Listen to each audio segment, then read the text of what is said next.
میرا نام کاشف ہے اور یہ میری سچی کہانی ہے۔ یہ کہانی شروع ہوئی تھی جب میں اپنا گاؤں چھوڑ کر شہر میں آیا تھا۔ میں ایک گاؤں کا لڑکا تھا اور اپنا گاؤں چھوڑ کر شہر میں آ کر رہنے لگا تھا۔ جب میں اپنے گھر والوں کو شہر کی باتیں بتاتا تو میرے سب گھر والے کہتے ہمیں بھی شہر جانا ہے، اور ایک دن ابو نے فیصلہ کیا کہ ہم گاؤں چھوڑ کر شہر میں جا کر رہیں گے۔ تو اس طرح ہم سب گھر والے شہر میں آ کر رہنے لگے۔ شہر میں آ کر ایک کرائے کا مکان لیا اور وہاں پر رہنے لگے۔ میرا ابھی یہاں پر کوئی دوست نہیں تھا، تو اس لیے میں گھر سے کم ہی باہر نکلتا تھا۔ پھر آہستہ آہستہ میرے دوست بننے لگے اور ہم ایک دوسرے کے گھر آنے جانے لگے۔ وہاں پر ایک گھر ایسا بھی تھا جن کے گھر محلے والے کم ہی جایا کرتے تھے۔ میں نے اس گھر پر نظر کی تو مجھے ایک لڑکی وہاں پر دکھی جس کی شادی ہو چکی تھی۔ وہ اپنے ماں باپ کے گھر میں رہتی تھی کیونکہ اس کا شوہر باہر کے ملک میں تھا۔ وہ مجھے بہت اچھی لگی۔ ایک دن میں ان کے گھر گیا۔ جب میں نے اس کی طرف دیکھا تو وہ میری طرف دیکھ کر مسکرانے لگی۔ اس کے مسکرانے سے مجھے اس سے محبت ہو گئی، لیکن 2 مہینوں کے بعد میری بھی شادی ہو گئی۔ شادی کے کچھ دنوں کے بعد مجھے اس کی یاد آنے لگی۔ اس کا وہ مسکرانا یاد آنے لگا۔ میرے دل میں اس کے لیے محبت پیدا ہو گئی۔ اب میں سوچنے لگا کہ میں اس سے کس طرح بات کروں، تو میں اس کا نمبر ڈھونڈنے لگا تاکہ میں اس سے بات کر سکوں۔ تو آخر کار مجھے اس کا نمبر مل ہی گیا۔ تو میں نے اسے میسج کیا تو اس نے پوچھا کون؟ میں نے اسے کہا میں انسان ہوں۔ وہ کہنے لگی سیدھی طرح بتاؤ کون ہو ورنہ میں بلاک کر دوں گی۔ میں نے اسے کہا اچھا بتاتا ہوں، پہلے یہ بتاؤ کہ آپ کسی کو بتاؤ گے تو نہیں؟ اس نے کہا ٹھیک ہے میں نہیں بتاؤں گی۔ تو میں نے اسے بتایا کہ میں کاشف ہوں۔ وہ سمجھ گئی کہ یہ تو ہمارا ہمسایہ ہے۔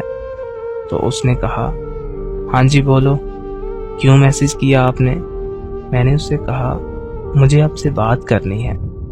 اس نے کہا ہاں جی بولو، کیا بات کرنی ہے؟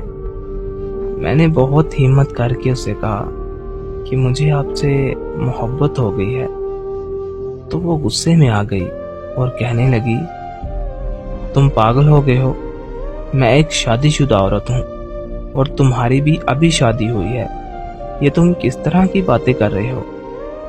میں نے اسے کہا تو اس میں کیا ہے، کوئی بات نہیں۔ اس کے بعد اس نے مجھے کوئی جواب نہ دیا اور اپنے بھائی کو بتایا بھائی یہ جو نئے پڑوسی آئے ہیں نا، ان کا لڑکا ہے کاشف، وہ مجھے تنگ کرتا ہے اور اس نے میرے نمبر پر میسج بھی کیے ہیں پر میں نے اس کو بلاک کر دیا۔ پھر اس کے بھائی نے میرے ساتھ لڑائی کی۔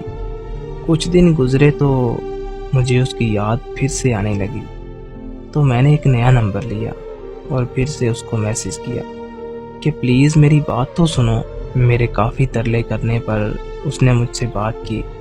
اس طرح کچھ دنوں تک ہماری بات ہوتی رہی۔ وہ مجھے کبھی جواب دے دیتی اور کبھی نہ دیتی۔ میں اس کے ساتھ بات کرنے کو ترستا رہتا۔ ایک دن میرے کسی دوست نے میرے موبائل میں اس کا نمبر دیکھ لیا اور میرے موبائل سے اس کا نمبر نکال کر اس کو کال کر دی۔ وہ کال کرنے کی وجہ سے اس کے گھر میں کافی لڑائی ہوئی۔ تو مجھے اس نے میسج کیا کہ تم نے یہ اچھا نہیں کیا، آج کے بعد مجھے میسج مت کرنا۔ میں نے اس سے پوچھا کہ کیا ہوا، مجھے بتاؤ تو صحیح، لیکن اس نے مجھے کچھ نہیں بتایا اور مجھے بلاک کر کے اپنا نمبر تبدیل کر لیا۔ میں بہت پریشان ہو گیا کہ اب میں کیا کروں، اس سے کیسے بات کروں گا؟ تو میں نے اس کا نمبر ڈھونڈنا شروع کیا، تو آخر کار مجھے اس کا نمبر مل ہی گیا۔ میں نے اس کے نئے نمبر پر میسج کیا تو اس نے پوچھا کون؟ میں نے اسے کہا پلیز مجھے بلاک مت کرنا، آپ کو خدا کا واسطہ۔ تو وہ سمجھ گئی کہ میں کاشف ہوں۔ اس نے کہا مجھے میسج مت کرو، میں بہت غصے میں ہوں۔ میں نے اس کے بہت ترلے کیے کہ پلیز میری بات تو سنو، تو اس نے بولا، جی بولو کیا بات ہے۔ میں نے اسے پوچھا کہ کیا ہوا تھا، آپ نے مجھے بلاک کیوں کیا، لیکن اس نے مجھے نہیں بتایا۔ اس طرح پھر سے ہماری بات ہونے لگی، اور کچھ دن بات ہونے کے بعد میں نے اسے پھر کہا کہ مجھے آپ بہت اچھے لگتے ہو، مجھے آپ سے بات کرنا بہت اچھا لگتا ہے۔ تو اس نے کہا، لیکن تم